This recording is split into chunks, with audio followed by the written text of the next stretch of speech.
Intiero odiochieng'ni ma kawuono ma en kanyo tarik 5 dwe mar 5 higani mar 2026 kendo en kanyo odiochieng'no mar tich ariyo kata miluongo kanyo gi dhombogo ni Tuesday.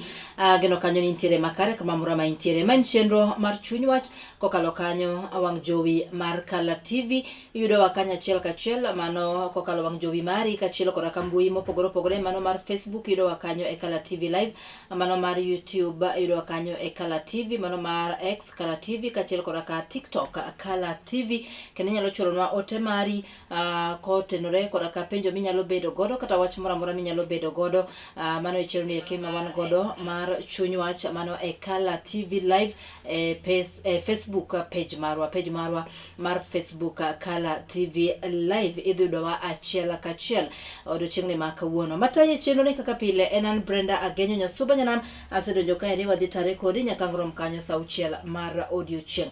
Okan ka kenda odiochieng'ni ma kawuono bende Nyasaye otelonwa mondo mi wabed kanyo gi wendo ma bende ne wasebedo godo e chenro ni eki mano ndalo machien, kata kamano chako yudo thuolo kendo mar mondo mi wachak wabed kode kendo odiochieng'ni ma kawuono. Iluongo kanyo ni Honorable Cecil Okoth ma bende en achiel kuom jogo ma bende koro to chunga kendo dwaro komno mar MCA ma ward no ma Kondele mano e county ni ma Kisumu. Omiyo kama mora ma intiere jo Kondele, thuolo en maru mar mondo mi upenj penjo kachiel koda ka wach moro amora minyalo bedo godo ne jatelo odiochieng'ni eki ma kawuono. Akaw thuoloni makende mar rwako jatelo mondo mi walos kode. Akaw thuoloni mar rwakini machiegni. Erokamano. Yes. Iriyo nade? Achiew maber. Okay, chiew maber.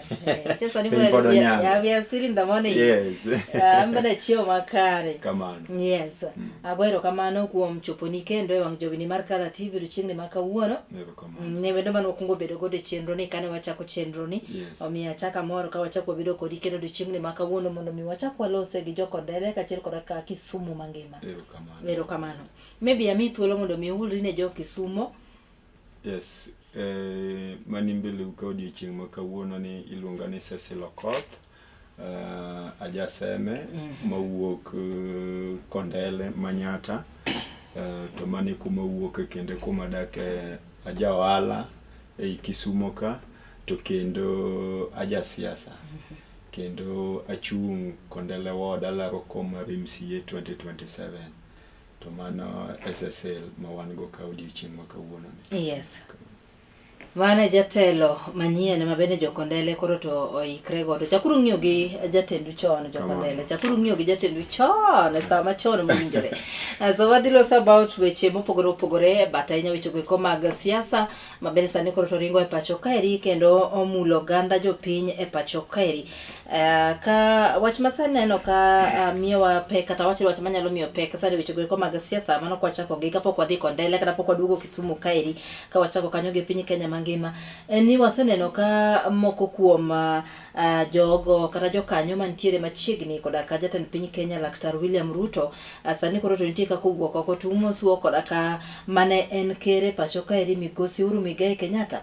And as we speak today kawuono ni eki kaka sama walose ni eki bura omaki anyalo wacho ni paro it's a bill en paro moter e nyim od bura noero mar Senate koda ka Senator Manandi mano Migosi Samson Cherengei ma bende koro to dwaro mondo mi ogol kata ogol benefits ma Migosi Uhuru Muigai Kenyatta osebedo ka yudo kaka mane en jatend piny owacho. A retired president nigi benefits ma giyudo mano machalo kaka pension allowances, house allowances, entertainment allowance nilona hapo akona 200,000, some staffs, vehicles, traveling and all that magiyudo. So jatelo dwaro ni mondo mi koro to ogol tero paro e nyim od bura mar Senate kendo paro makamano itwak e odiochieng'ni ma kawuono ka odwaro ni mondo mi koro to oma Migosi Uhuru Muigai Kenyatta benefits makamago ma bende king'iyo kata mana ker machon mane gin ker machon ma bende osenindo Moi kachiel koda ka Kibaki ne oyudo this kind of benefits. But now when it comes to Uhuru Muigai Kenyatta, gidwa ni koro miyo Uhuru Kenyatta koro to oma these benefits. We expect ni Ruto bende kochopo ndalone mag yueyo when the men do the same benefits. The only reason why they are doing this is because Migosi Uhuru Muigai Kenyatta is not supporting the government as we speak right now. What do you think about this? Why is this leading us as Kenyans? wachno naneno kendo nawinjo kendo atemo luwo mondo asom mondo understand ni ten wach morie kanye kendo chimo kanye. But yudo ka maybe nitie kuonde ma ok waber kendo wan gi ng'ikruok. Yes. Nikech in as much as ni retired President Uhuru Kenyatta nose retire, yes, but at the end of the day pod en Jakenya. Pod en Jakenya. Kendo sani obedo regarded kaka one of the elders monego bed ni ka gimoro rach to ne wuok oko machiw direction. Yes. To mane gima osebedo kotimo. Ting'e ni wan kaka josiasa nitie weche mosebedo ka wachre mang'eny ni ofund o support. Yes. To ting'e ni magi an kuoma gin mana allegations nikech iyudo ka ji wache to ng'ama nigi clear evidence Yes. manyiso ni en involved be onge. Because iyudo ka ndalo duto te oling kendo kowach ga weche siasa bokiwinje bokinene public. Exactly. Unless ni en mana gi function moma koro chuno kokibro nene public. Yes. Koro ing'eni akia ni jogi gin gineno ni yo support ka. To mane pane kuma sirikal be timogo marach because wan gi freedom of speech and expression. To Uhuru ok en jatelo moro ma koneno ka gimoro rach to en ng'ama ling. Yes. Ting'e ni sirikandwa ma wantie ni ok gidwa ng'at moro ma wacho ne gima gitimo marach. Yes. Gidwa man ni ji siko ling makata gimoro rach to ling alinga. To mano ema miyo ok gine Uhuru kaka ng'at moro ma nyakonyogi. Yes. Gin ginene ka ng'at moro ma en competitor. To Uhuru Kenyatta onge komoro malaro odiochieng' masani. Omiyo nyaka gikaka time gi mondo gi understand ni ang'o ma gidwa timo. Yes. Ten direction madhi omango.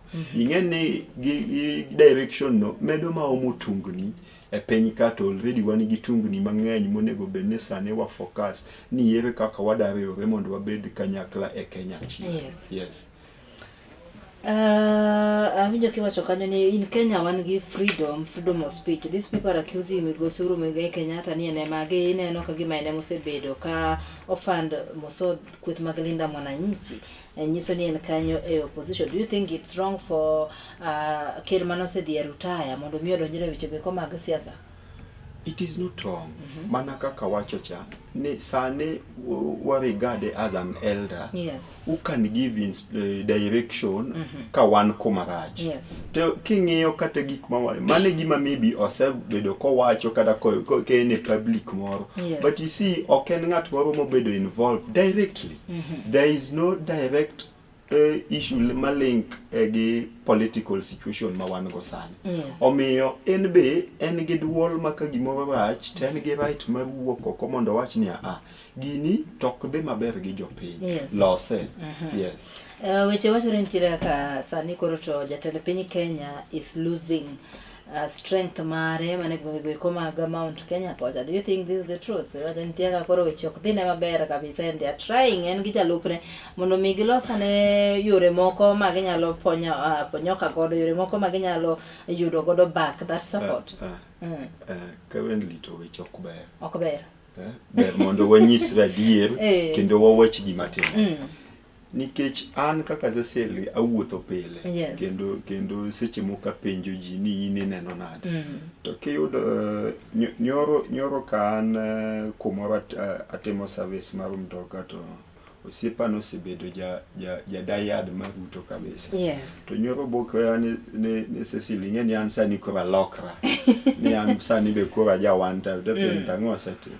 Ne sani koro be oilo idho mano kanyal gik moko tek makuma gima timo. Yes. But you see gik moko kosebedo kadhi yo makare omiyo okwan kuma ber. Yes. To sa uchopo manyaka koro wanyis adier. Ok wabi beta ne wadwa support gimoro to the end of the day wainyre chien ka. Yes. Yes, koro wadwaro gimoro ma nyamiyo jo Kenya yud yot e maisha ma wan go sani.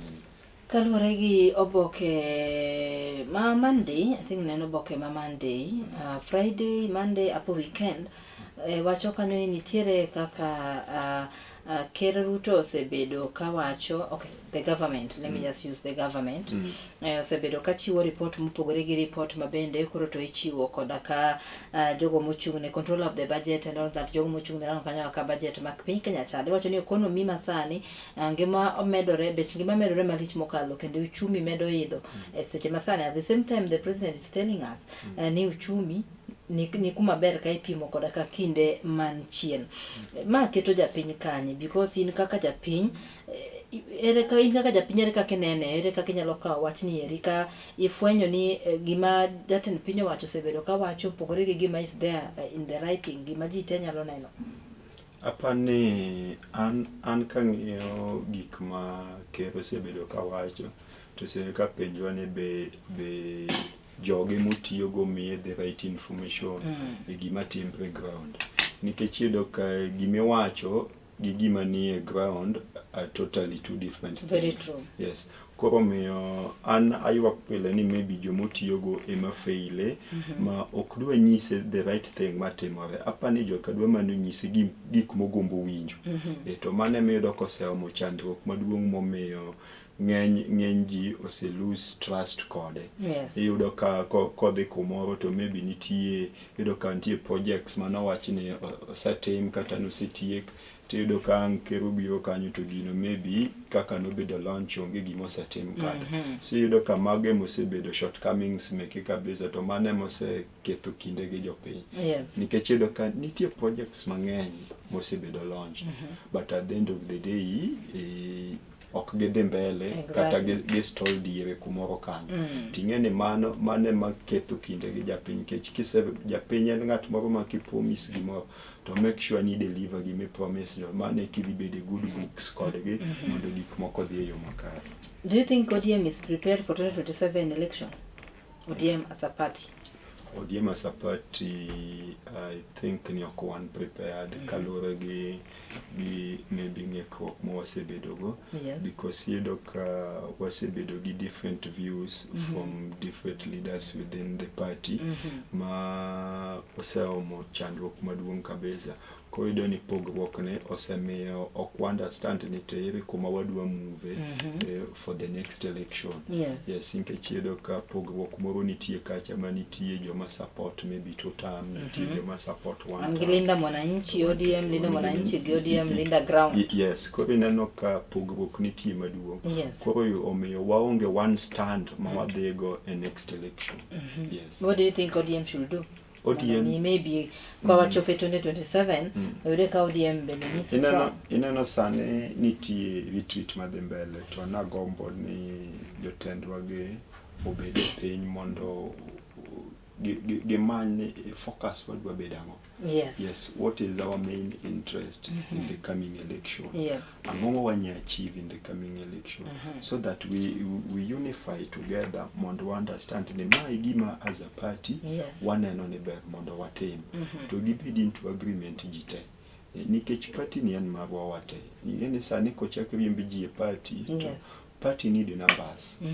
To numbers go mondo wabedgo manyiso ni nyaka wabed united kanyakla mondo wa strengthen party makata ko wadhi negotiation moro miwinji wache to wadhi ka wan gi full support of the people and full support of the leadership to mano dhi miyo ground ma strong mar the next election. Yes. Okay, at the same time, ODM dwaro 50-50 with the government. Now ODM Linda Ground. Girambo kanyo negi dwaro 50-50 with the government. Ma min negi dhi chungo ng'ama nyalo bedo kaka jalup ker. Ne waneno kanyo ka juma mokalo jakom mar ODM mano Mekai Gladys Wanga, men governor Mama Bay County. No hint kanyo at Ali Hassan Joho kaka jal ma gibiro chungo mondo mi koro to ochung okaw komno ero kato bi chung kaka DP ng'ama gibiro chung ka jalup ker mondo mi ka gidhi e mesa kacha to gembe gidhi ka gidwaro 50. Do you think this is possible, being ni Ruto is also losing in Mount Kenya to sebedo ka winjore ka pile ni maybe Mount Kenya nigi votes now mondo mi samori win you need someone from Mount Kenya? Do you think ni mabe nyalo bedo mayot mondo mi gima kama otimre?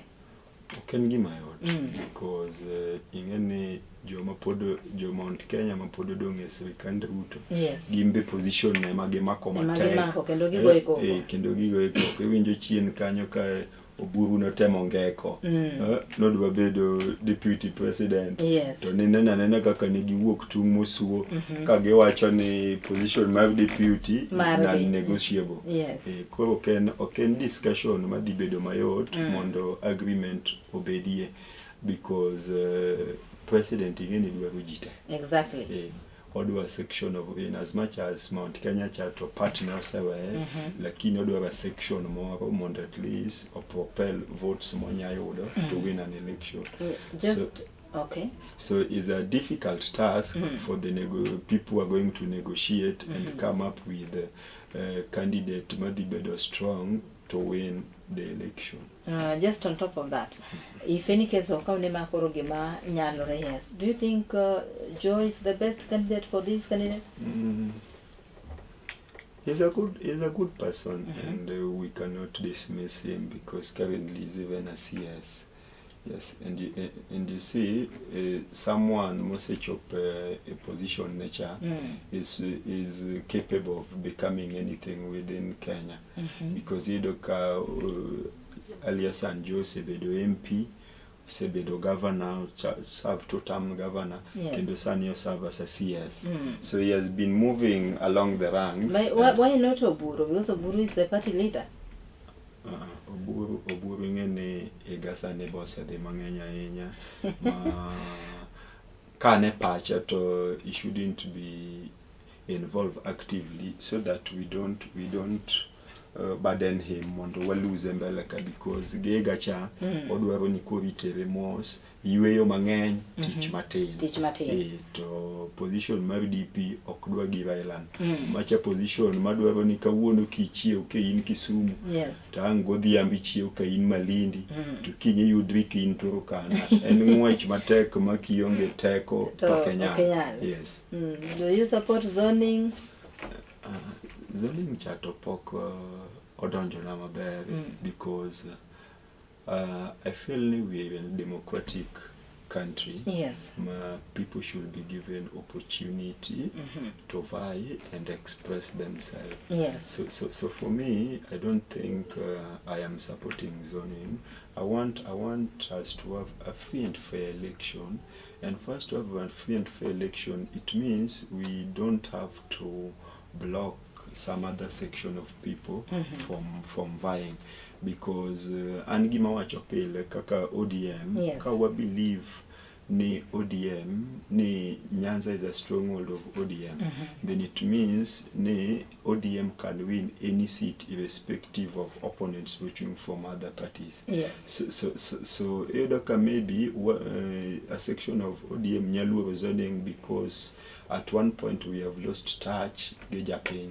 So we need to strengthen kindwa Gejapeng mondo gine benefits mar party mamiyo ka election obiro tedhe yie ji majo ODM eluo Nyanza. Ing'eni ka wang'iyo ndalo machon Raila nokete gimoro niluongo ni 6 piece. En 6 piece ka en ODM to en ODM yare kom mar MCA nyaka malo.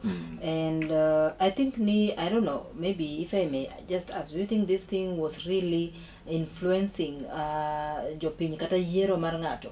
Doesn't mean ni jopiny people were voting to the party and not to a leader. For so many years, we have been electing leaders according to kaka party leader wanedwa. Ma party leader wane moluo Raila Amolo Odinga, ma Nyasaye nosekao. Tiyudo ka ng'enyne ne wayiero ji ma maybe party emoyiero. To kanyo kuma ng'eto moro be osebede matin, because iyudo ka ji osebedo gi luoro igni mang'eny e party nomination kae. Kech iyudo ka party nomination kae iyudo ka ng'enyne nitie maybe joma imiyo direct ticket, to mano nok bedo maber gi jopiny, emomiyo iyudo ka kuonde moko kaka Kisumu East wan gi independent candidate for a second term, which for me ok en gimoro maber, but iyudo ka ma biro kaluwore gi chandruok mowasebedogo e nominations metime ODM. So this time watemo kendo wakwayo ni the Central Committee should conduct free and fair nomination. Mano kende madhi miyo wayot kendo dhi miyo kowadhi e general election to kwadhi bedo gi shida kata ok dhi miyo wayuag gik moko kaka zoning. Yes. Koro wakwayo kendo walamo ni wadhi wabed gi free and fair party nomination. To mano e yo madhi miyo wayudi yot a general election. Yes. Tiyudo ka wach mar direct ticket ni be mane neno seomo chandruok maduong' e Luo Nyanza ka. Nikech iyudo ka nitie jomosebedo ka kwedo gini ndalo mang'eny. But koro wang'eyo ne wang'ni nikech baba be onge.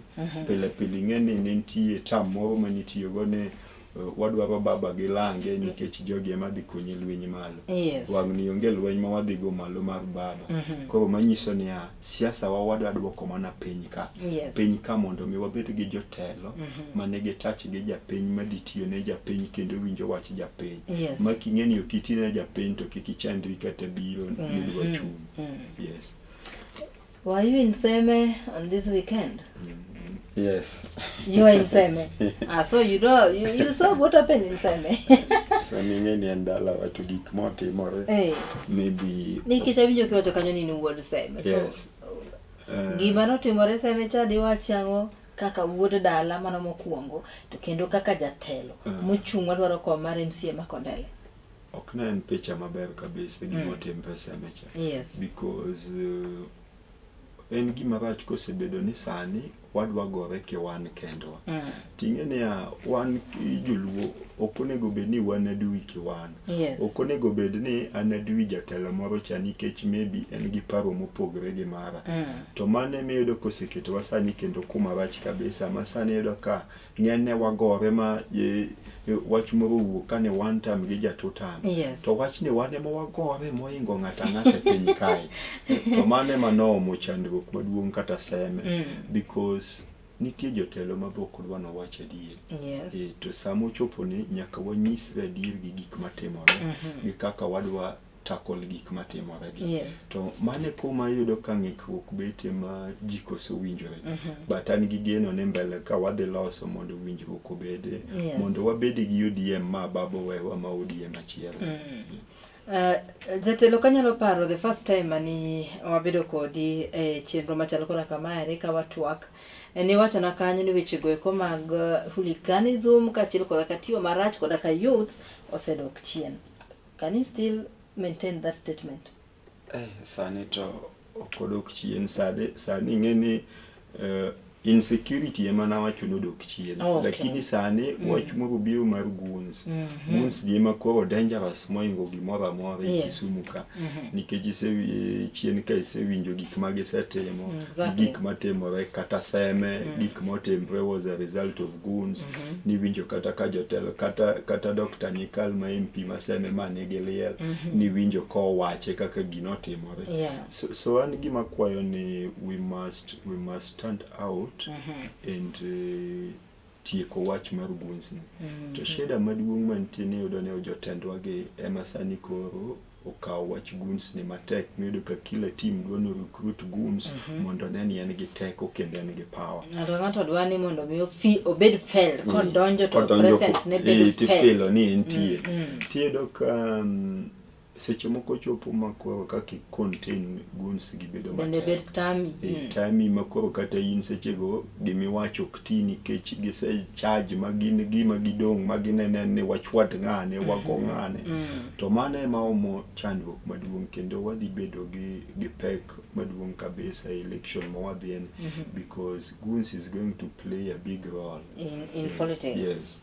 So inyalo wacho ni Kisumu politics ni kuma chalo nade gi seche gi. How is politics in Kisumu County? Politics in Kisumu County sani is very polarized. Kalure gi gik mosebedo katembre gi madhi mbele. Nikech iyudo ka sani identify gi the number of goons and strong men you have. Sani wach moro ni wadhi walos gi japiny cha tin kabisa. Yes. Iyudo ka sani en dhi kumoro to kane en function to goons odonjo ma function ni ka jatelo ni nigi goons ge ma be nigi goons to iyudo ka ji dhi wawe kama seche moko kata function ni ok dhi mbele. To mane kaka iyudo ka sani koro jotelo osebet ka pimo teko. Yes. To teko no nego be ni pimo gi tich mitimo ne japiny. To wan sani wawe mano teko wapimo gi number of goons ma in. Ka pono mi chance mar bedo MCA ma Kondele kaka jatelo, mi bedo mi kaw tijno ero, gin yore mage miparo ni mi binyalo konyo godo no ni empower youth kaachiel koda ka mine maybe mar nono gi yudo tije. First nyaka wamany initiatives ma wadwa empower go youth and nyaka wa engage youths gi meaningfully. Yes. Kik wabed mana ni wadwa engage youths gi sama wadwa dhi kamoro mondo chwade ng'ane kata riemb ng'ane kata ogone ng'ane koko. To at the end of the day to jogi onge tije moko ma meaningful ma gitimo. Yes. At the end of the day jogi onge ohala moko ma gitimo. Iyudo ka ng'eny vijende gi osomo kendo ng'eny gi are graduate. Tiyudo ka shida mosebedo maduong' ni opportunities mek tich onge. Yes. So an kaka Cecil nyaka wadhi wati gi jotelo to create opportunity for young people. Nyaka wa increase tertiary education ma wan go, vocational centers, so that we increase intake of young people mondo gibed gi skills moro ma onya timo gimoro ken mechanical, ken plumbing, ken electrical, so that gibed engaged. Yes. Ng'eny gi gitembre nikech youth sok gin engaged. To ng'ama migi enough opportunities go be onge. Koro nyaka jotendwa lok pachgi ni wang'eni ere kaka wadwa empower joma tindo gi mondo wa reduce the level of insecurity gi goons manie community wa. The other time ni wacho kanyo ni weche go mag insecurity bet ka koro to sedok chien mano e kar dak ma Kondele. Can you still stand here and tell us the same statement? Kondele sani opok wabedo gi shida mang'eny mar insecurity. Okanya chuno rumo lakini entie lakini odok piny. Nikech kipime gi igni machon chamane nok nyakalo week kokiyudo ka ji 3-4 nonegi gi jonjore. Tiyudo ka mano sani odok piny kendo odhi kurumo nikech weche mane wasebet ma waketo piny ni ere kaka wadwa bu security marwa kewan kolure gi community policing ma waseketo e Kondele. Yes. Gi village elders ere kaka wa engage gi mondo wa make sure ni aritawa ni yo makare. Nikech sani Kondele i Kisumu kondi ga be medo ni sani koro ne gi 24-hour economy. Yes. And mano nyisi kaka steps ma wasegoyo ko wadhi mbele to have a sustainable environment ma ji nyatimo ohala e yo makare makato bed masochi kotiene to wandi dhi mbele. Nikech iyudo ka Kondele masane wanyaka gi 24-hour economy. One gi supermarkets metiyo 24 hours. Yes, so that shows ni we are growing and being stable. Yes. As a ward. Yes. Jo Kondele osebedo ka yuago improvement e weche go mag ler, garbage collection and waste management. Koponi bedo jatelo, how will you handle this? Because this is an issue of mosebedo ka jo Kondele yuago kinde ka kinde kaka ichoko iluongo ni taka molil kuonde ma gibede disposed and all that okosebedo maber. Kendo iwacho ni moko kuom gi osebedo ka iwite kuonde go eko makoro to kelo blockage mag drainages monego beni oula kalo godo and all that. How will you handle this? Nyaka wamany a level wi ma wadwa handle ma. First nyaka wabed gi meetings gi landlords and tenants so that we understand how are we going to manage cleanliness within our surroundings. Because landlords gi nyaka bede mstari ma mbele ma understand ni lande naka ere kaka wadwa manage waste. To a county level be ere kuma oket ma wadwa dispose waste, because en challenge maduong'. Kech iyudo ka ng'enyne sani waste management itimo gi ng'enyne private entities. To private entities gi gin waste gi gin be iyudo ka ng'enygi bedo ma disposed anyhowly because gin ka gisekawe kuma ji odake to gin gitere kanyo. So the county must find a common way wadhi gine puko go waste wage to wadwa dispose ge tere kaka ka nitie moko ma pod inyatige loso gik moko mopogre to make good use of the waste mawana. Another thing ma jokondele yuago ng'ine jokondele mang'eny gin jomodaka gin joma timo hala gin jomodaka kata kohelni mopogore opogore to nyadi mathoth waseno ka jotendwa koseyiergi to gidisappear maka gine ka giduogi sani to gine ground sani piny ber jotelo nie ground akelo gine ground kata ne gitimo gimoro gigo siasa gichiwo handouts moko mathiso so ere kaka ibiro make sure ni gima kama maybe okitimo mondo mi because these people wacho ni gikale daily challenges and challenges gi kubed mana ndalo midwa go kura kama kende gin challenges magikale mana to go kura and all this so janadi mathoth giseno ka jotelo osebedo ka temo disappear Nairobi kocha maging'eny kae to koro giduo winjo wach ma ywak mar jopiny mabende samore manomiyo gitele manoyiero gi emoketo gi kanyo mondo mi gitinegi. Igeni ng'ato ka nokanyo wacho ni koyiere MCA to koro adhi Nairobi because affairs and monega team ne jomo yiera itimi Kisumu. Koro sama ng'adhi Nairobi no tere kaka adhi fulfill mandates ga nikech tijo nego bene I represent the people who have elected me tatemo oversight on what the governor is doing for the people.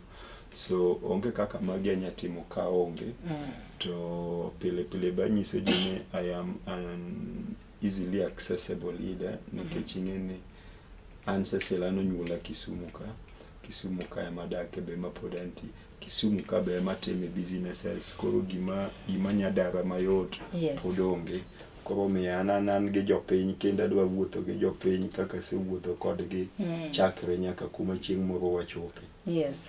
Another thing jokondele osebedo ka yuago weche go mag bursary allocation. Wacho kanyo ni nitiere kaka bursary ok osebedo ka chopo makare. Minago eko mag NGCDF ok osebedo ka chopo makare ne jopiny duto. Yudo ka jomoko yude mang'eny, jomoko yude matin, tiyude e yor ng'eruok and all that. Maybe okenge mage minyalo kawo kaka jatelo prono no yieri mar make sure ni jogo mo deserve yudo bursary because bursary is not for everybody and for nyithindo masamoro ya familia mochando nyithindo go masamoro nyithi kiye and all that. How will you make sure ni bursary obedo allocated moromo kendo ne ji duto moso jogo mawuok e ward no Makondele? Ing'e shida ma wan go maduong' en ni population mag wadung to pesa ma maybe chiwo mag bursary and limited okorom. Koro yudo ka ng'eny ji koso moko yude. Tiyudo ka offices gi be nitie jomondik matiyo offices gi. Ing'e ni ng'ato ka MP okang' wach ni dwa dhi kawo forms mek bursary to chako ng'iyo gi one by one. There are people matiyo offices gi mamano tijegi mar assort application gi to ng'eni ere madhi through gi ere moko dhi through. Tiyudo ka ng'eny jogi be negi joggi boko e kuonde ma giaye matimo application gi. Koro yudo ka ng'eny gi emiketo mbele koro jomoko ka tiketo chien nikech yudo ka ng'ato wacho ga ni committee emikwongi konyo jou koke dhi konyo jooko. So mane issue mosebedo ka timre lakini ng'eny gi tang'eni gitemo mondo ji yud bursary but en mana ni ok en pesa marom. Ang'eni MCA na osetemo allocation ma bursary yudo ke MP na bosetemo allocation ma bursary but the population is huge ma you cannot reach everyone and yudo ka mondo kaka ji te yud pesa ni bedo matek. At the end of the day yudo ka jomoko yudo ga koro en pesa matin ma kaka nya konyo chul school fee no onge. Then yudo ka nitie igage gi nitie ngamo apply bursary lakini nodwaro full scholarship nikech oonge nyalo. To nitie maybe ngamo apply nikech en gi onyalo matin mana gi rem. So ineno kama gi ji ariyo mopogore now it's a difficult task to ng'eyo ni ng'ane wame full scholarship koso en wamiya partial matin monyaga medogo. Okay. As an MCA, you represent people of Kondele, meaning you represent them, these people in the parliament. Malo, you represent these people can attend County Makisumu. County Makisumu, you represent your people of Kondele. You represent them through their needs and all that. Nitire pesa mabedoga allocated for each and every ward from the county government. Nyadima toto wasana noka projects mangeny bedoga stalled. Yudoka project no bedo launch ma project mo community mo gi county government and all this. Inyisimana ni pesa makama ose bedo allocated to yudoka these projects. Some of them are schools, facilities, health facilities, give a very stalled. They're just there and nothing is happening. How will you make sure that in your ward, pesa mora mobedo distributed, mobedo allocated for development of Kondele ward, birutio makare na jopiny? First gima wachoga, there is no point mondo wa launch projects apart. Yes. To kwa the temo wadi wegi news. Maybe wa launch achiel to wa make sure ne watime to completion kendo en gima operational. To gima wacho pile ni telo ma seselomone en telo ma very inclusive, telo ma omojite kanyakla. Okadwa wuoka na dhi chung na wacho ni kawuono tadwa ni wager chiro ka. Chiro ni ok en sesele ma dhi use. Chiro ni en chiro ma dhi konyo jomodake surrounding maka. So it is upon them mondo wabed piny ma ginyisa ne kato waneno ne watim kama, kato walok kama mondo gini obed makare. So we must engage jopiny mondo watim gima gidwaro, ok gima an kaka jatelo ane madwa, because at the end of the day okan madhi usi chiro no, to at the end of the day okan madhi bedo kanyo pile. Kanyo waloso to benefit jomodak kanyo. Koro inclusivity and having people participate in development activities within the ward is going to be a priority, so that wabedene wadwatimo kata projects area day ten gimoro ma jopiny in dire need makowatimo to dhiyo mopogruok maduong' ahinya. No baraka sadi. The other time ninsa ningi chenro moko ma isechako timo ne jopiny mag development. How far? Development ok en gima itimo one day. Gin gik ma wasebedo kowatimo to kendo wadhigo mbele. Nikech first iyudo ka nyithindo nitie madhi school ne wach one. Nikech ing'eni Kondele nigi population maduong' kendo chandruok ni malo kabisa. To ere kaka wa make sure ni jomoko mok nyal kabisa ka wang'iyo yo ma waboost gigo mondo mi nyithindo wadhi school. Another thing en ni wasebedo kowatimo empowerment of women groups and youth groups. Keto wadwa ni wa make sure ka ng'eny women group gitimo table banking, gitimo merry-go-round, gitimo IGA. Koro ere kaka wa support gima ken table banking, to how do we make sure ni at least we have small funds to also boost their table banking. If they're having an IGA, like they have income generating activities and mane magitim, yudo ka ng'eny gi onyiewo kombe, onyiewo tents. So how do we help them secure more chairs? So magi gik ma wasebet kawatimo. So far we have reached more than 30 groups with the IG activities, to make sure we help them in getting tents, we make sure we help them in getting chairs, so that they also find easy way of generating income within the group. Yes, kendo wasatimo so much on table banking and merry-go-round, so that we make sure our women within Kondele ward matimo small scale businesses or support more matin to sustain their businesses. Nikech iyudo ka wan gi mama mboga, wan gi mama moro matedo chapat, gogande kucha. Bath ndara. Ere kaka wa support gi mondo wa make sure ni wa sustain business magitimo. So these are initiatives that we have been doing within the ward. Okay, maybe kawadhi mana kawatieko. Tell us why you and not any other person muchung Kondele ward. Ber magi ma jo Kondele dhi neno manifesto magi achiel ariyo adek ma iiko ne jo Kondele.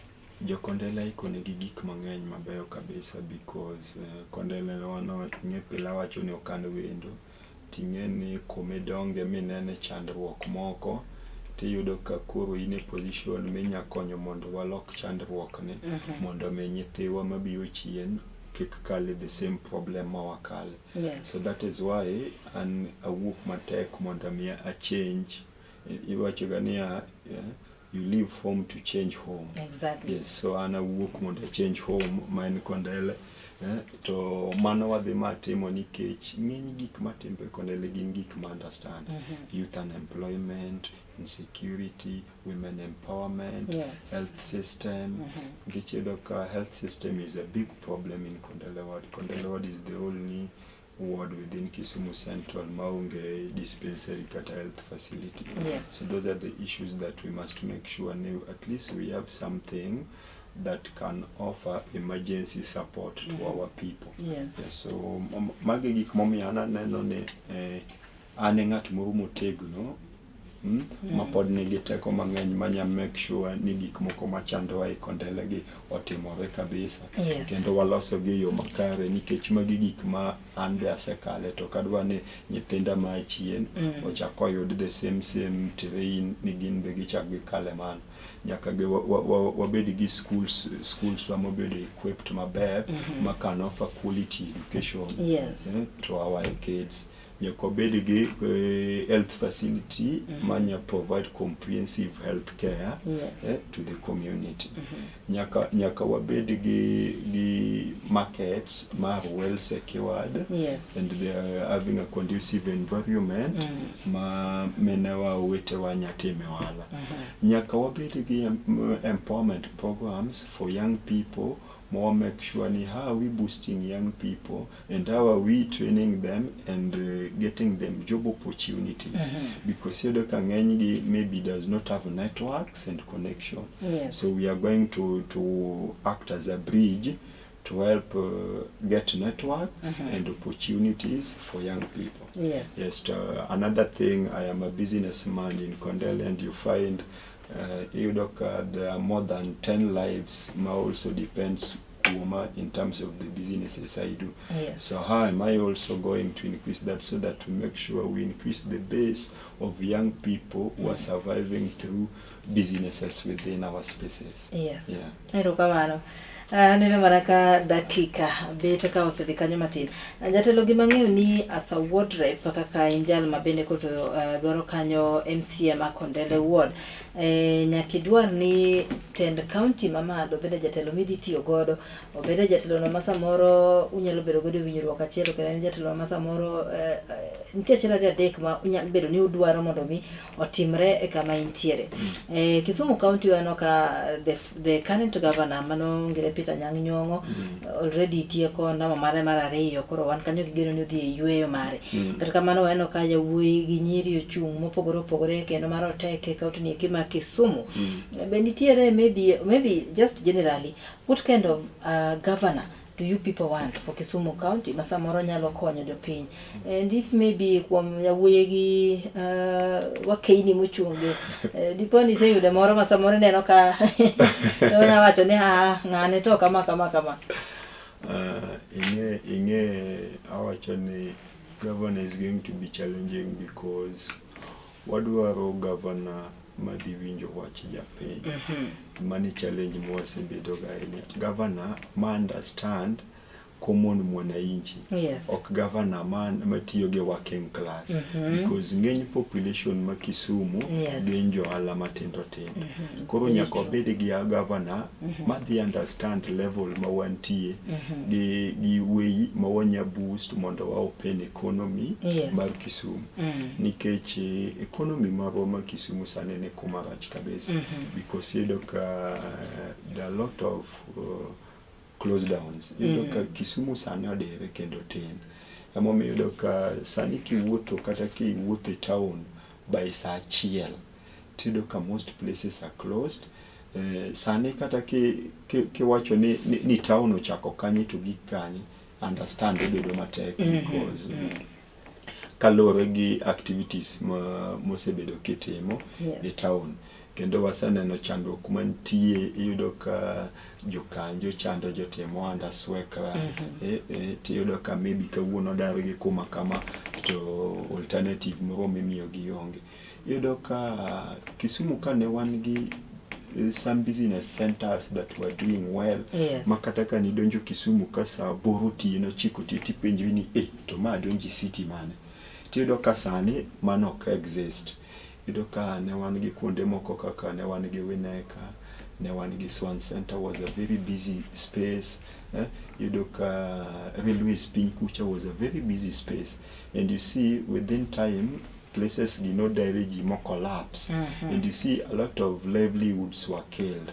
Koro wadwaro governor madhi understand ni how are we going to restructure our city so that we open and create business avenues ne jo Kisumu, mondo ohala otime yo mamalo, mondo boost income gi revenue mar Kisumu.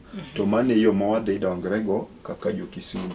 Omiyo antie gik mang'eny mang'iyo e jo mochung' e governor gi. Ang'iyo first how you relate gi japiny.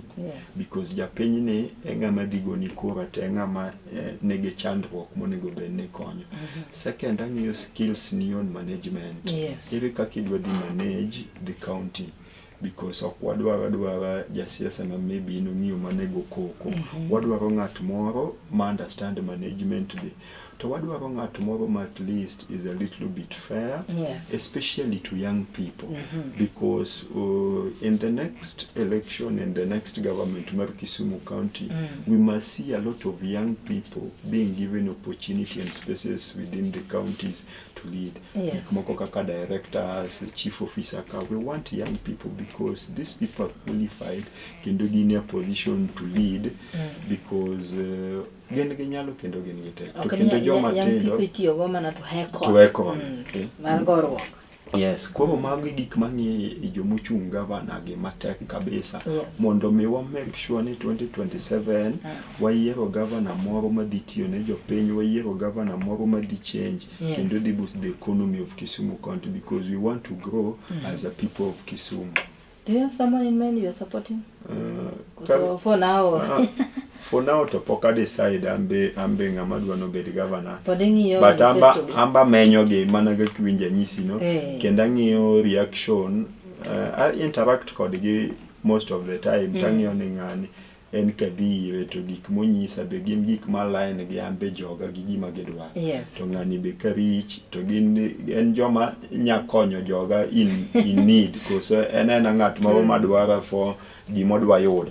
Koro amba ng'iyo gi, but amba nitie kuma amba sechopo. Nitie kuma sechopo. Wuoth kisechako michopo kamoro. Nitie kuma amba sechopo. Mbele ka. Ano ni next time kidwo go ka. Koro ipedho nwa pedha gavana ewa.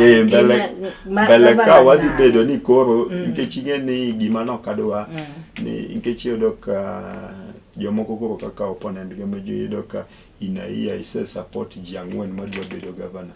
So it shows how you lack stand and you lack focus e gimedwa. So ano kadwa na rike ni maybe nadwa dhi support ng'ane nikech maybe kato miya gimoro kata no. Adwaro na dhia support ng'an makoamua ni maybe enohone ma wa support as governor. To kanye ma wamako kendo waloso makantie gima ba to wasemo ma wang'e ni jatelo marach nyaka walok mondo wadhi e direction makare. Exactly. Yes. Koro mane kuma antie. No ka wado mana gi dakika adek kende to watieko kanyo. Maybe ami thuolo mondo mi wache wach moro mogik minyalo bedo golo ne jopiny kapok watieko chenro ni. Gima dwa nyiso jopiny ni en odiochieng' maber, kendo wan gi geno, kendo wan gi yie ni gik moko ma wadhi timo kendo ma wadwaro dhi bedo yo makare. Ang'e ni osebedo matek nyaka ne baba wewa, kendo wasebedo gi tungni mang'eny. Yudo ka tungni wan go ma jo 2 term gi 1 term. To at the end of the day, wan jo ODM. Kendo mane party mane baba wewa. To mane gima duong' mane baba wewa go manyaka warit, kendo nyaka wagep, kendo nyaka waketo bed ma strong. To wach madwa nyiso jokondele maduong' eni wuodu to koro nika. Kendo wuodu seng'e kako sewuotho kodu kendo kako setiyonu. Omiyo wan gima dhi duoko wa chien madhi mono wayudo telo ma wadwaro be onge. omiyo an akwayo unu bedo strong kendo medu wuotho kanyakla mondo mi walos kendo walok chandruok gi gik moko maricho ma wan go e Kondele wadka. Tang'eyo ni kachiel wabo tudore kendo mondo mi wa make sure ni gik moko gi odhi e yo makare. Omiyo akwayo ni Nyasaye omed umonau kendo med ritou mondo ne telo ma wadwa loso 2027. Ero uru kamano. Ora kamano ka igi otemo ko machuok wiene David moka somo gi otemo kongolo ni Michael Mboya wacho na kanyo ni nyise Cecil ningi batek worldwide. Otemo chwelo nyakwaro Kiri Mboya wacho kanyo ni Ruto tuta kato Celine Dion wacho kanyo ni pamoja kan koyo kocha. Otemo chwelo wacho kanyo ni Awinjo Kala TV. Asanteni sana kuom jogo mochwalo kanyo otegi kachiel koda ka jogo mabire no kete Kala TV kata okichwalo oteni kanyo tang'eyo kanyo ni nena wachiel kachiel anno kan wan kanyo gi likes mudhuro nyiso ni mago joma nena kata bedo ni ogindiko ogichwalo otegi kanyo. Dakika osedhi kanyo dong mana nyirni moko romo kanyo saa auchiel mar odiochieng' ochopo mane giko mar chiero ni eki obiro time kendo kama odiochieng' machielo kuom ng'wono mar Nyasaye ka Nyasaye otelonwa pod abiro luongo migosi Cecil e wang' jowi marwa mar Kala TV kaeri mondo mi obi omed loso koda ka jo Kondele. Warom kane odiochieng' no makiny kuom ng'wono mar Nyasaye kochakore saa 5 nyaka saa 6. Nyinga en Brenda Agenyo ma en Kala TV ma odwa machiegni pacho.